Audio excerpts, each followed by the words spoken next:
We now shift to the contentious issue of booster shots of vaccines, which currently in India we're not considering as yet, as a majority of our population is still not vaccinated.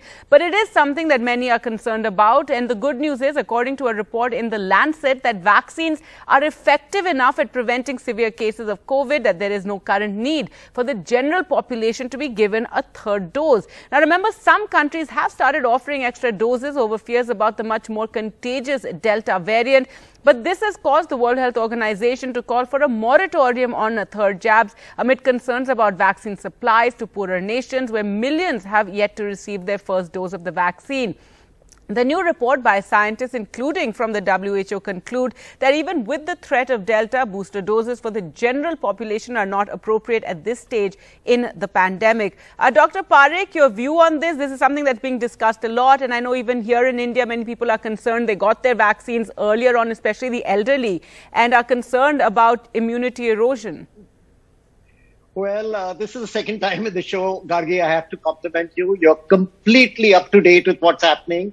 The article that you mentioned in the Lancet just appeared a couple of days ago, and I have gone through it, and I can just share with you that on the basis of that article, I took a decision not to take the booster. I'm scheduled to leave for Paris tomorrow night to be there for just 4 or 5 days for a meeting.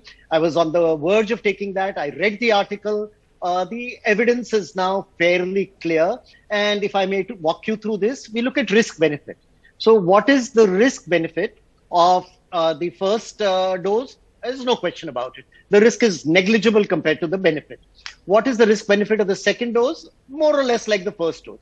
But when we get to the third dose, it's a little more complex at the individual and at the herd level. At the individual level, the risk of myocarditis, and I'm sure you read that in the article too, yes. But presumably not everybody has read it, so just allow me to encapsulate that for you. The risk of myocarditis, neurological syndromes like Guillain-Barré, which is a kind of mild paralysis, and etc. Now that risk shifts heavily and the risk-benefit ratio changes. That's for the individual. But when we look at the herd, there's a big difference. So, and we again, mentioned this very emphatically in our book last January. And we said that as long as one of us is unsafe, all of us are unsafe. So we are clearly seeing that there has been a considerable disparity in vaccine patterns across the world and even within countries and in continents. I mean, Africa, poor Africa, they're just not getting vaccines. They're not even manufacturing their own vaccines. That's an issue I'm addressing in another forum. And so it is very important, and what the WHO is saying is correct in terms of vaccine equity, that the third booster dose be withheld. But there is an exception, and I'll talk about that. But it be withheld until people are vaccinated around the world, because that is our enlightened self-interest. If more people get vaccinated around the world, we're all safe. Now, there are a couple of caveats to this. So healthcare workers may be exempted because their risk-benefit ratio shifts. People who are immunocompromised, either by virtue of being on steroids or being on immunosuppressant drugs by virtue of organ transplant or even chemotherapy which suppresses immunity, they are clearly exceptions to this third booster dose. But for all of us in the general population, it adds to our risk and deprives somebody else who needs it, and thereby comes around and adds to our risk as well. And I just enacted on it yesterday, and in fact decided not to take my third dose even though I'm traveling. All right.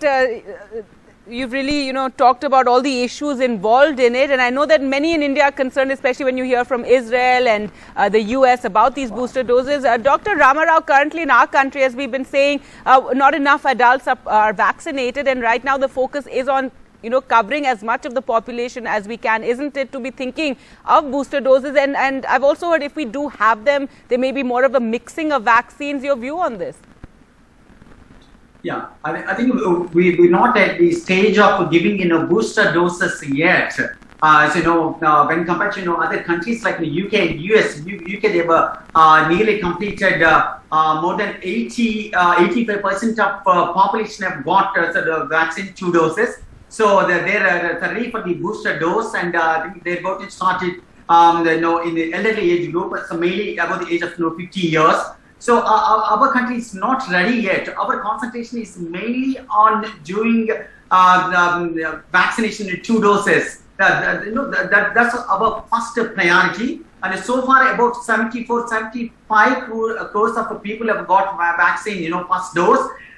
So our priority is to complete the first dose and then second dose as well, and then we'll come to the booster doses. So our country is not ready yet, and we don't know about the efficacy of giving a booster dose at this point of time. So I think my answer to your question is to concentrate on first and second doses first, and then we'll consider about the third booster dose in our country.